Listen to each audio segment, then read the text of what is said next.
Well, good afternoon, everybody. Welcome to our Getting Started with Thinkorswim. I'm Connie Hill. Happy to be here with you today. How many of you have ever visited another city or maybe even another country? And you go there, you just kind of feel a little bit lost, and you get a guide. And doesn't that just make all the difference in the world, whether the guide's your friend or somebody that you contact there? They kind of give you the lay of the land. Well, today I'm going to be your guide as far as Thinkorswim goes, and we're going to be focusing on the gadget area of the platform. This, I think, is going to be one of the areas that you use the most. So we'll show you how to do that here today. I am happy to see some of those usual suspects that we like to see. Appreciate your attendance week after week, day after day. I am joined in the chat by Ben Watson. Happy Ben's here, fellow friend and fellow coach for many, many years. He knows the Thinkorswim platform upside and downside. He's here to help maybe answer some questions I can't quite get to, or maybe that are just easier for him to answer than for me to answer. So as you have those questions, chat them in.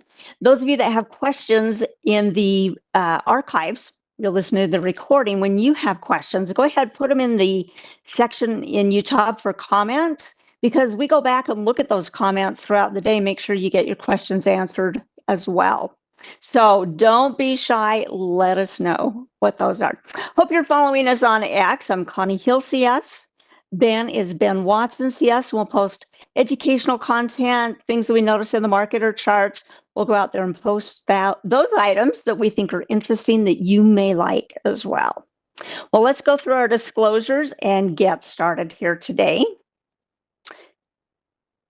Options carry a high level of risk and aren't suitable for all investors. Schwab does not recommend the use of technical analysis or sole means of research. The platform we're using is the Paper Money software application. What you download to your computer. It's the most robust version of Thinkorswim, and it looks a little bit different than the web version or the mobile version. There is no guarantee that an execution of a stop order will be at or near the activation price. Past performance is no guarantee of future results. Everything we talk about here today is for education and information. It is not a recommendation of any sort. And we're really probably not going to use that many ticker symbols here today, but this is what I'd like to do. One, outline for you the gadgets that can be useful and helpful. And we're going to go into quite a bit of detail here with the watch list section, because I think that's one of the most valuable areas of the left-hand side that we call the gadget area. So let's hop out. Let's jump over to Thinkorswim right away. And I'm going to show you maybe what some of my favorite gadgets are first. And then we're going to go into some detail about how do you set up the gadget area and so forth. Now, the gadgets are basically, this gadget area is right here, this left-hand side, the different things that we can have to give us information, that can keep track of things for us. It can help us kind of stay a little bit organized as well. So starting up here in the upper left-hand corner is your account information. Now, I have it collapsed right now. If you click on that little caret, it will expand. And then you'll notice in this area that you have information about your account, except on mine, you see stars. And that's if you want to keep your information private and you don't want people to see it. Maybe you're pulling it up in a public area or something like that. Or maybe you just don't want to brag to your neighbors when they're over visiting, right? So you just want it private. So right here under this option buying power is the little caret down to the bottom side. Click on it. And this is where you turn that privacy on. If it's over here on the left side, then you'll see the numbers. If it's not, click over here on the right, and that'll just do that for you, okay? But it's helpful to see what your account information is and be aware of that. All right.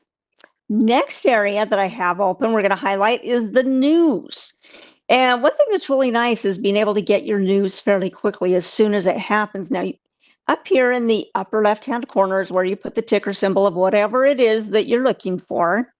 And if you want it to just kind of be generic and not specific to a stock, you can do that. So if I put in here Apple AAPL, it'll bring me up the most recent Apple information from today, and then we get to yesterday's news. And some of these stocks will have a lot of news going on, but it's easy for you to keep up to date.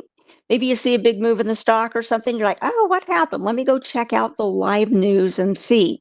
Now, if I blank out the ticker symbol here, then you're just going to see general information coming in. Okay, so you can see in the last, let's say, since the top of the hour, we've had what, maybe about 12 news stories that have popped in here, and they will just gradually build. Newest one I've got set up so it just goes right to the top.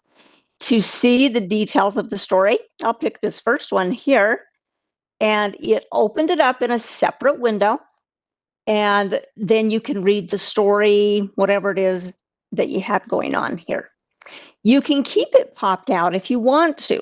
We can detach a lot of the areas, and I'll show you in a little bit how we'll do that with some of the gadgets.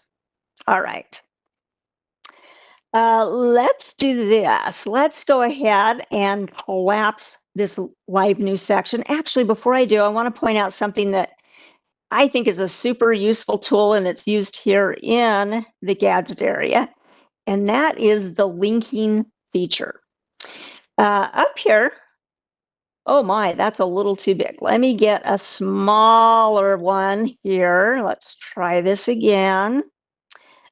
Up here, you're going to see a number in a box, in a colored box, okay? So mine is a red box with the number 1 in it. Now, you don't have to choose the number 1, okay? You've got 9 different choices here that you could go with. I just usually pick the top one, so that's why I've chosen the one red. And if you have this selected at different areas of the toolbox, it's going to help you because it'll move over those ticker symbols over to that field. Remember how I had Apple up? Here's the main symbol. Well, I've got that one. Oh, I didn't mean to click on that. I've got the one red here as well. And I'll have it on my trade tab. I'll have it on my analyze tab. I'll have it on any area where I want there to be that linking. It's going to be really important when we talk about our watch list, which my watch list as well. I've got the one in the red box. John says, my old eyes, or is it hard to read? You know, quite honestly, I think that red on the black is a little bit hard to read, quite honestly. We could change it, but I have to change it everywhere. But we could do like the 2 yellow. And without my yellow dot there, it'll show up a lot nicer. Okay, so yeah, pick something that's good for you, right? And for your color scheme, for your background, whatever you have going on. However, I am going to change that back to the one red. All right. Next up, calculator. Yes, you could use this for anytime you want, right? Just doing some basic math. I find this really helpful when we're looking at position sizing, how many shares to buy, how many contracts we can buy according to our risk tolerance. So nice little calculator to have available here. If you wanted to detach it, and this is true with all of these gadgets here on the left-hand side, if you click on the actions menu, that's where it has the dot and the dash, 3 in a row.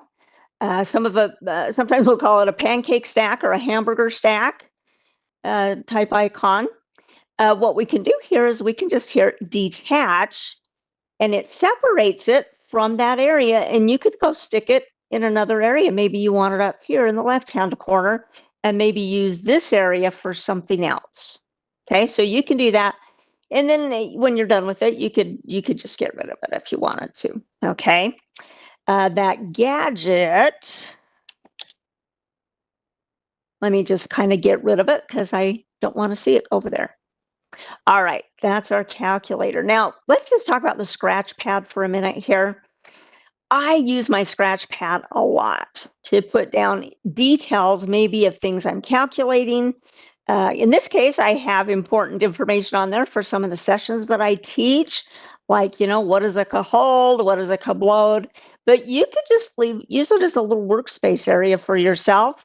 Or if there's maybe a checklist, maybe you're like, okay, every time I look at a chart, I want to look at X, Y, and Z. go ahead and list whatever X, Y, and Z is so that it's here front and center and helps you keep track of that kind of information.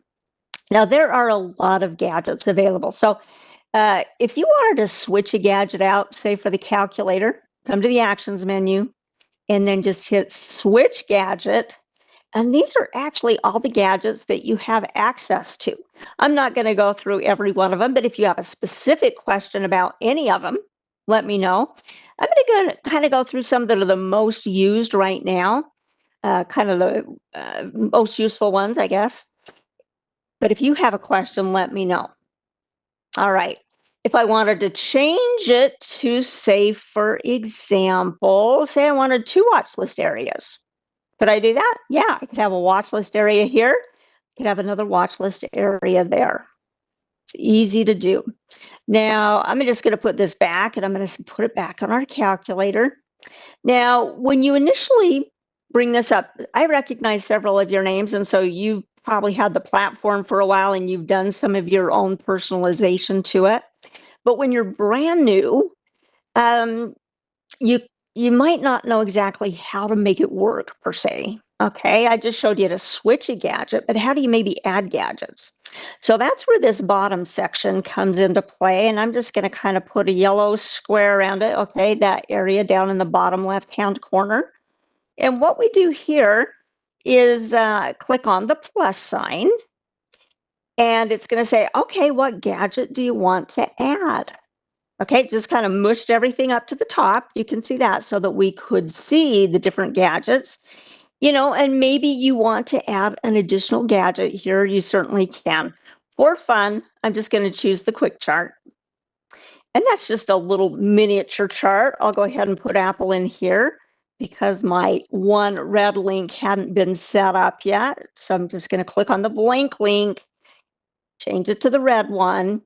And you can see a little miniature chart in here of whatever it is that you're interested in. Now, when I first saw this platform, I was kind of like, why would you have a dinky little chart over there? Why would it be useful when you can have this big chart over here? And then later I realized, oh, well, it might be really handy to have that chart right there because maybe you go over to the trade tab. And maybe you want to put on a trade, and based on maybe some technical analysis you have done here, where you maybe say, hey, if I want to sell a spread or something, and I want it to go down below support, you can just kind of have this little visual right here. Now, you can also reorder these, okay? If I come up to this little gear, we can see what the order is of each of these. And of course, this quick chart is the very last one because we just barely put it on. But if I wanted it to go up, I can drag and drop it. Say I want it to go right below account information. Great, I can do that. Okay. Or you can use these little arrows. We can highlight that, and then we can say that we want to move it down per se. Whoops, I did a little too much clicking there. Let's bring this gear back. And if you're done with that little gadget that you were using, say like the quick chart, go ahead and just exit, click on it, and then it is done. Okay, so that's kind of a little bit about navigating and putting on your favorites in that left-hand side. Her name was Lola. Says, yeah, it's a great idea to have a little more chart and more convenient than switching back and forth with your tabs. Absolutely doing that. Let's see, does Thinkorswim have something like a power inflow alert? Tell me, user YL3, when you say a power inflow alert, what do you mean by the power inflow? Are you looking at maybe a study called Power Inflow or something else? I'm not familiar maybe with the terminology that you're using, but there definitely are alerts on the system. And most of them you can find under the Market Watch tab and then coming down here to alerts. Okay. Very good. Let's spend some time with the watch list. And I mentioned earlier that this is one of the more helpful things on the Thinkorswim platform. Now I'm going to just kind of expand some things here. And I want to see, kind of have this spread out a little far. Let's come up here and let's just come down to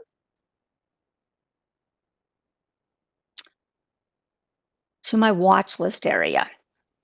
All right, and now I'm going to make this watch list area a little bit bigger here. And I really actually want to collapse out my scratch pad. But for some reason, it's not showing me enough on the screen to allow me to do it. All right, there we go. All right, let's go to the watch list I really want to use. Okay, that's this watch list here. Now, Thinkorswim has some public watch lists for us. I shouldn't say Thinkorswim. Schwab does in the Thinkorswim platform have some pre-built lists for us, which can be really handy. The name of the watch list I have selected right here is called the Dow Jones Industrial Average. And where did it come from? There is a group of 4 alphabetically sorted public watch lists. So the D for Dow Jones would go in this first one. And then you can just pick it up here, select on it, and brings up those 30 ticker symbols. So it's handy to have, but if it's the S&P 500, you don't want to be updating it, right? You're like, I don't know exactly when one comes off and one goes on. So it's nice that these are available for us. Now, this is what we would call a static list, which means generally it doesn't change all that much. Now, if I go back here again, click on the name of the watch list, and I come back, and this is true whether it's public or private, and it has a little purple, I kind of think of it as a kind of a bullseye, like you have an arrow into a bullseye, and you shoot your arrow to the bullseye. Kind of what that looks like to me. So this little bullseye that's in purple, that little icon lets you know that it's a dynamic watch list. And a dynamic watch list means it changes continually. Okay, why does it change continually? Well, in this case, it's because there's some programming in the background. And this particular one, let's go to it. Let's go gap up. Gap up's sometimes more exciting than gap down. Okay, we go gap up, and it'll bring up a list for us of stocks that have gapped up today. Like, cool, right? Well, let's come over to our chart. We've got our linking there. Maybe we want to see what are some of these big gappers.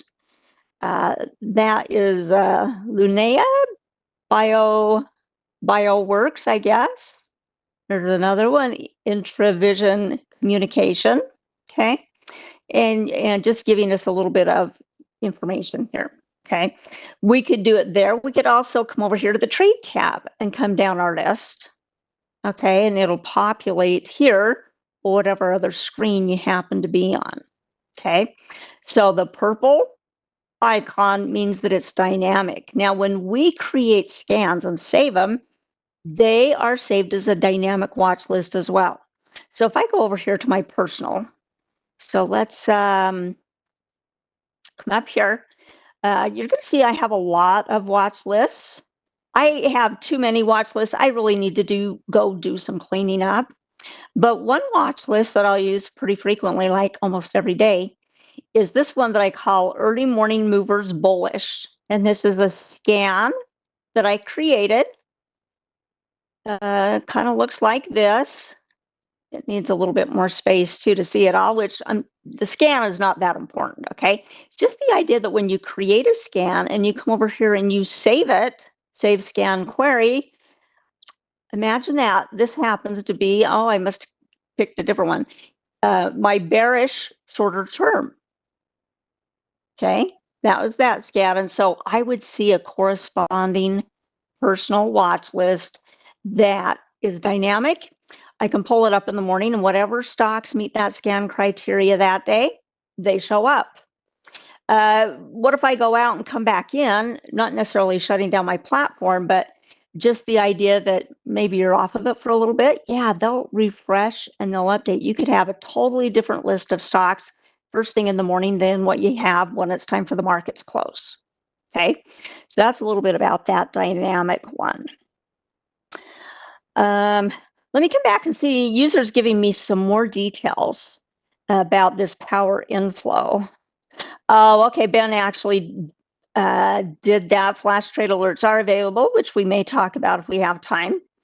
The Power Inflow is a proprietary tool, not on the Thinkorswim platform. Ben, thank you for looking that information up for us. Appreciate it. Okay. Now, so what if you have a list of watch lists and you just like to go through, say you've got your 5 favorite watch lists that you want to go through every day. This one, I already picked my early morning movers, but what if I want to go to the next watch list in sequence? Okay, if I go early morning movers, let's see what the next one would be. So there's my early morning movers bullish. So if I arrow down, the next one I'm going to see is this emerging bull flag scan. The next one I'm going to see is this EMM 114.25. Now this is a static watch list. This is a watch list that I created apparently on January 15th of this year, because that's how I label some of my watch lists, is the date, so I know when it's old and needs to be trashed. Okay. But we could have it go down here in order. Say these are the ones I want to see every single morning. Great. You might even number them if you wanted to, like to rename them, starting with the number 1 and then whatever it is to whatever it is, so that you can just see them in order. Okay, so we'll start here with the early morning movers. And if I click the down arrow, it should show us the emerging bull flag, because that was the next one in sequence. And I'm trying to give us a little bit more area here. What's the next one? Oh, that EMM, the one that's ancient that I need to delete. Right there it is. And you could just go through these lists. You could pull up their chart. You could pull up whatever the information is that you wanted to look.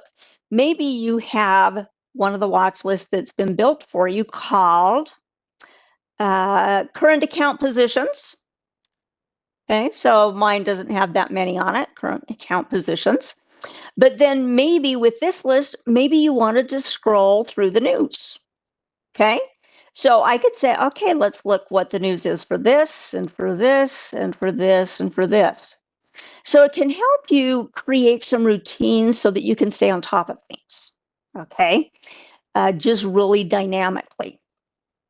Now let's collapse the news. Let's come back to watch list. Can you share watch lists with a buddy? You certainly can. This is the menu where you could create watch lists here as well. But say you wanted to share with a buddy one of your watch lists, come down here to share. Then you'll go through your private watch lists. And suppose I wanted to share my early morning movers bullish. Great. That's what's on the list today. I can go ahead and I can share that if I want. You can email it to your buddy or whatever you want to do to get that over to them. Okay. All right. Ted says, I like to have several watch list gadgets open, each with a different column. Ooh, we're getting to the columns there, Ted. That's a great segue. All right. Over here is the columns that we have open right now. Now I'm just going to click on this little field, and that's why I expanded it, because I wanted you to see it a little bit. Are my list of current column structures that I've saved. Not all of them are applicable to the watch list area, but I could use them in the watch list area if I wanted to. Now, right now, I have some columns up here that I actually use quite a bit, but I haven't saved them. Okay, so I like to see, of course, the ticker symbol, the last price, the percent change, and then I've got 2 columns here that calculate for me what's the return of the last 3 months, what's the return of the last month. Well, how did I get those there? To do so, you click on this gear, you hit customize, and then it shows you what you have, and then over here on the left is everything that you could add to it if you wanted to. So what Ted was saying is he has different columns set up for some of his different watch lists because he wants different information in some of them. Okay. Well, let's go ahead and save this. Suppose you're like, oh, Connie, that's cool. I want that, right? We're going to come down here. We're going to say save column set as. I haven't named it yet. Let me drag this over from my other screen. And so it'll say, okay, if you want to save this column set, this is what it's going to be called. Now, I actually like that. I like that default name because I know exactly what the columns are, and then I can compare, see what maybe different ones are from other columns. But if I wanted to, I could get rid of it and just call it my favorite. Okay, or you could name it whatever you want. Best one. Okay, I'm going to go ahead and save it. And now that column will now appear as something that I can choose from that wasn't there before. I can use this in other places. If I wanted to go use this on the Market Watch tab, and let's get over here to our quotes, we could pull up the column over there if we wanted, the one that we just created over here in the watch list. Okay, so some really dynamic properties come with this linking, can be super helpful. Now, sometimes you may have stocks that you want to bring from a list that came from another source. Okay, they didn't come from Thinkorswim. Okay, how do you import that list? You don't want to sit there and type in your 50 ticker symbols or whatever you have. You just love for them to come up. So let me show you how that works. We're going to go over to the Schwab website here. And as I get over here, I just pulled up an old little screener that I had created a while ago, and I ran it. Okay, and here are the results on that little scan. Now, I really honestly don't know how relevant it is because I did not go back and examine it, and that's really not the point. The point is we want the ticker symbols from the list. So we're going to come out here, and maybe I'm going to highlight this one in a little bit different color so you can see. Is this little one right here on the right above one of the columns that says export to CSV. CSV stands for comma separated value. It's just a file type. And it's basically, it'll save it so that the commas will indicate which ones, what the columns are, what the separation is on the data. Okay. That part's not important, but just knowing where that button is important because we're going to click on it. So we say export, and this is going to say, all right, it's going to let you download whatever is here. I guess 1,000 results is the most. I've never had 1,000 results, quite honestly, but that's the limit on it. As far as the Schwab side goes, we're going to go ahead and we're going to say, okay. And then I'm going to bring up here my Excel, and it exported it out to Excel, which I thought I had moved to the screen, but I guess I did not move over to the screen. So now I just moved it over. And basically what you do is you come out here to your downloads. Where do our little downloads go? Usually it's sitting right there. Let me just click downloads here. And so here's the results from that. And if I select on it, that's what brings it up here in the Excel. Now, really, we don't care about the rest of the data. The only thing we care about are ticker symbols because we're building a watch list. I'm just going to come and highlight those. So it looks like there's going to be 21 of them. You can either do a Control-C, or you can do a right mouse click and say copy, or if you're on a Mac, you can do a Command-C, that's the copy function. And what it does, it copies it to your computer's short-term memory, okay? Then that's going to allow us to bring it over to our Thinkorswim, slick as molasses. Well, no, slick as something else. Molasses is kind of slow and sticky. All right, so we've got those ticker symbols out in our computer short-term memory. I'm going to come over here to the name of the watch list. Okay, I had chosen current account as the dynamic list. We're going to come down into here and we're going to say create watch list. And I am going to call this watch list, let's say I just call it Schwab Screener. Okay, you guys help me remember the name of it. Schwab Screener. And then we say, click on import. And then it's going to ask a question. Okay, do you want to load the symbols from the clipboard as the first choice? And so you just click on that radio button. And then you can see it's going to just line up with commas separating the ticker symbols. All right, it's going to just line those up. We're going to say okay, and then we're going to hit save. And now that's become our active watch list. And now it's something that is a static watch list that we can go back and use anytime we feel like it. Has all the same properties, it has the linking, pulls up the data that you have in your column structure. All right. I'm going to come back to maybe some of these miscellaneous questions at the end. Okay. So that is, how many of you would use that functionality? I'm just curious if you would use that functionality. Tell me, go ahead and say yes or no. Okay. And that is just for my own curiosity. All right. Just looking at my little watch list or my little notes here, make sure I showed you everything with watch list that I wanted to show you, and I have, which is good. Let me talk about a couple of other watch list, or rather gadget features. Okay. So PL Anderson says I'd use it. Her name was Lois, says I have used it. Yes, yes, yes.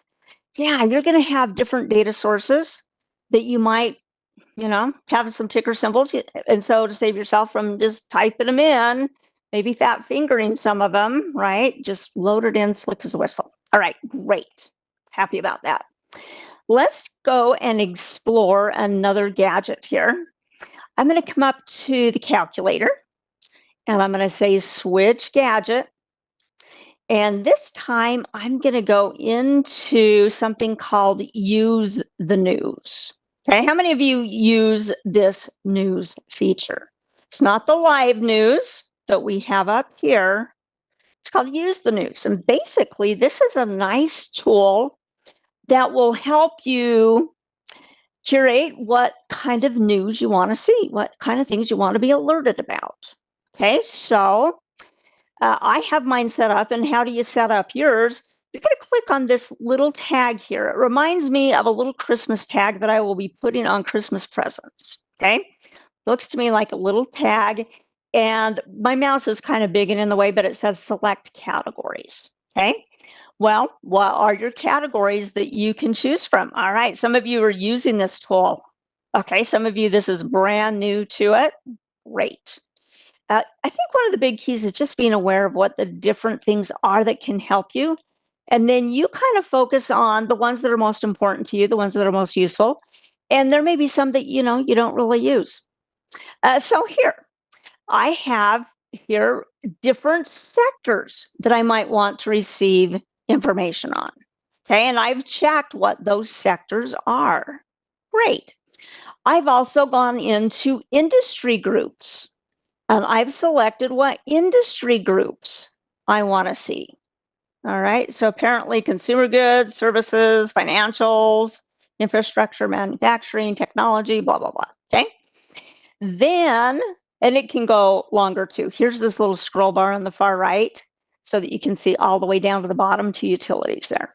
All right, now this next one is, well, what kind of events do you want to know about? What do you want to be sent alerts on? And so I have it on corporate earnings, earnings revision guidance, FDA approval and rejections. Those are big news items that make stocks move, and mergers and acquisitions. Now you can pick none of them, right? You could pick one, and all you wanted to know was, say, about financials. You could just pick one if you wanted. Okay, next up, I want to see pre-market movers. And then we could have more detailed information about that. And then this is just trading ideas. And I just mark, if an analyst changes a rating on somebody, let me know about that. Okay. Now it's organized over here on this left-hand side, starting with what? My first industry group, consumer sector. And so apparently there's about 114 stocks in the consumer goods that have different news stories. Okay, and you can click on that and go into it. Let me cancel that.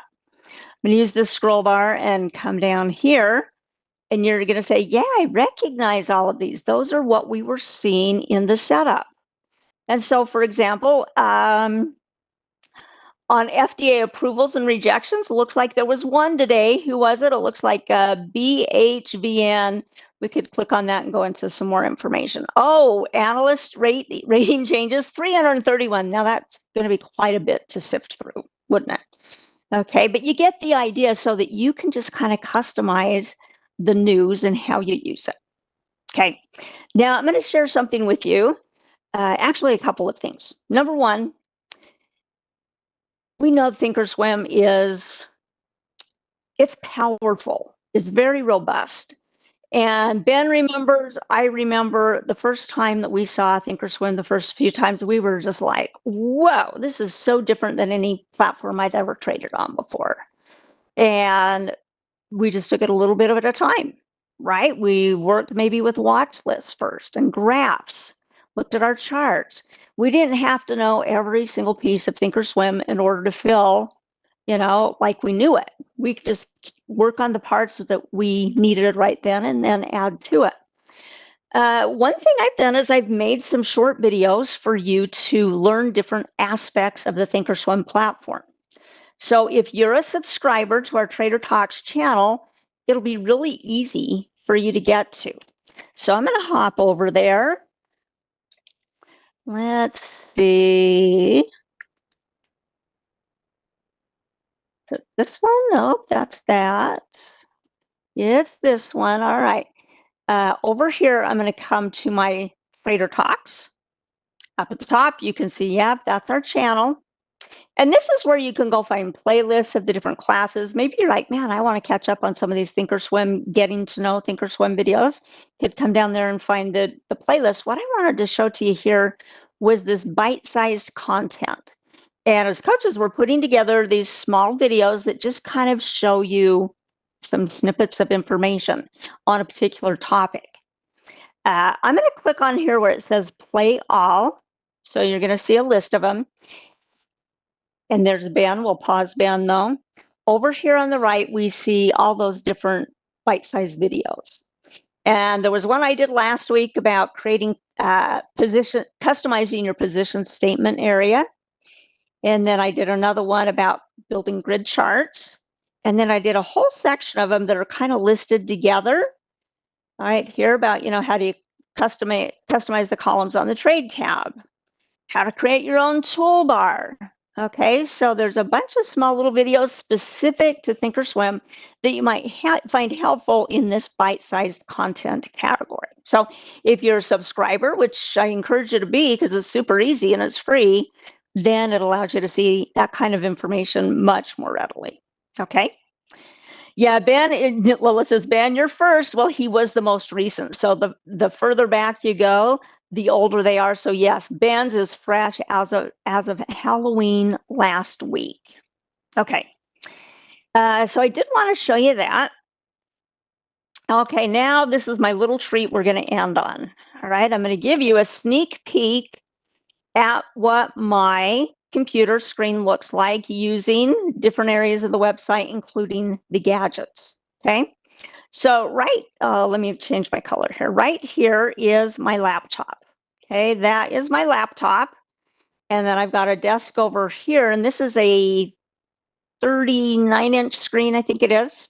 Okay, and what I have is just different areas of Thinkorswim blown up, detached, and put in a section. Okay, so up here is my grid charts for all the sectors. Okay, that's easy to build, and you could do it and detach it and stick it up there. Here you see the calculator from the gadgets. You can see I've got the heat map here, and I actually have a couple of different instances of Thinkorswim up. Okay, I've got a paper version and probably a live account or two paper versions, whatever, it doesn't really matter. Okay, so that you can see them separate, and you can see I use grid charts quite a bit. So this is kind of a grid chart of the futures, the different indices, and then I've got crude oil and Bitcoin on there. Okay, so this just kind of gives you an idea of what you can do. All right. Now, if you need justification to buy a new TV for this purpose, I can highly recommend it. Okay. When I first did it, I am like, man, this is so awesome. Why didn't I do this before? Well, I didn't do it before because I was working in the office. But now that I'm working at home and I can have this big chunky screen, it's really helpful to do so. All right. So that just kind of gives you a little sneak peek in there. Now, as I wrap up here, I want you to know coming up next is going to be nobody tonight because, well, wait a minute. Selecting an option strategy. That's what's going to be up next. And I was going to say, and next, first thing tomorrow morning is going to be Ben Watson showing index options first thing in the morning. Is that right, Ben? I might be lying to you. Okay, but the next class should be selecting an option strategy. All right. If this was helpful to you today, go ahead and hit the like on the way out. It doesn't look like we had a survey here today. But if you found this helpful, if you hit that like button, you will be doing a favor for a stranger because it'll adjust in the algorithm, make it easier for them to see it. So subscribe, follow Ben and I on X, Connie Hill CS, Ben Watson CS. Thank you for being here today. Appreciate it. Oh yeah, Wiley's saying, hey, that could be a tax write-off. I can't give tax advice, so you're just going to have to stick with maybe the suggestion from Wiley. All right, you guys, see you back here at the top of the hour. We'll see you then. Bye-bye.